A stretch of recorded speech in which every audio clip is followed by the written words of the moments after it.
November, November o, iye ni mo yan nínú rẹ̀, èmi kò yan ibi sọ bẹ́ẹ̀.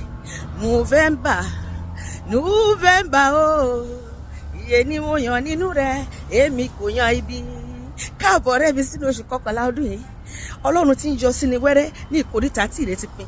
Ó yọ sí èmi àti ẹ lóṣù wẹ́rẹ́. Ǹjẹ́ ọjọ́ mọ̀ pé oṣù má ní gbàgbé ní oṣù November 2025 máa jẹ́ inú ayé mi àti rẹ̀. Nínú oṣù náà, gbogbo ẹni tó di ayé wa mú ṣinṣin tó lóun ní jẹ́ ká rọ́nà lọ síbi ayọ̀ wa. Àké inú Olúwa ó gé ọwọ́ náà sọnù. Gbogbo ọwọ́ kọ́wọ́ tó náwó ibi sí ayé mi àti ọwọ́ náà gbé dànù. Gbogbo ẹnikẹ́ni tó lè mi àti òní rọ́nà lọ síbi ayọ̀ wa. Ọfà ikú bà wọ́n láyà. Olúwa ti ná bọ̀ wọ́n lára. Gbogbo ẹnikẹ́ni tó lépa ayé mi àti ẹ tó ní àwọn òní dẹ̀ lẹ́yìn wa, Olúwa máa fi kú já wa gbà lọ́wọ́ wọn ni. Bọ́ ọ̀rẹ́ mi, inú oṣù November gbogbo ohun tí èmi àti ẹ ti lélélélé láti January tá ò bá a máa bá nínú oṣù ìsọpá mi. Oṣù yìí ó máa dára fún èmi àti ẹ. Bẹ́ẹ̀ ni wọ́n máa gbé ire wa lé wa lọ́wọ́ nínú oṣù náà. Nínú oṣù náà ire máa wá èmi àti ẹ rí. A máa wọlé láyọ̀, a máa jáde láyọ̀, a máa rí jẹ, a máa rí mu, a máa rí wọ̀, a máa rí ná, a máa rí lò, a máa rí bá ti ṣe, a máa rọ́nà gbégbà.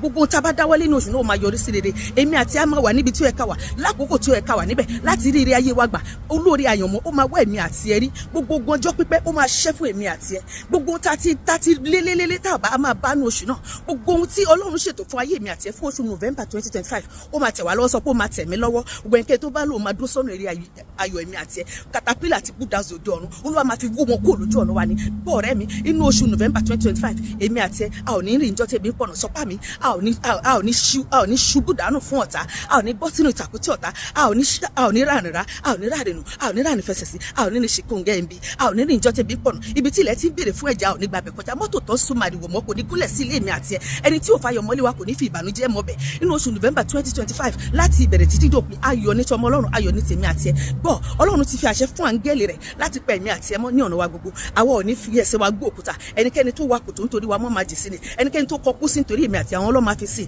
Ẹnikẹ́ni tó ń ta ọfà lọ́sàn àti lóru, ọfà yẹn máa pa wọ́n dànù ni, sọ pé ó máa pa yín dànù ni. Gbogbo ẹnikẹ́ni tó kóra jọ pọ̀ lórí ọ̀rọ̀ ayé mi àti ẹ, Olúwa máa sún àrà pa wọ́n ni. Gbogbo ọwọ́ tó kàn wọ́n lórí ọ̀rọ̀ àti èmi àti ẹ, Olúwa máa fi inú àti àrà tún wọn ká.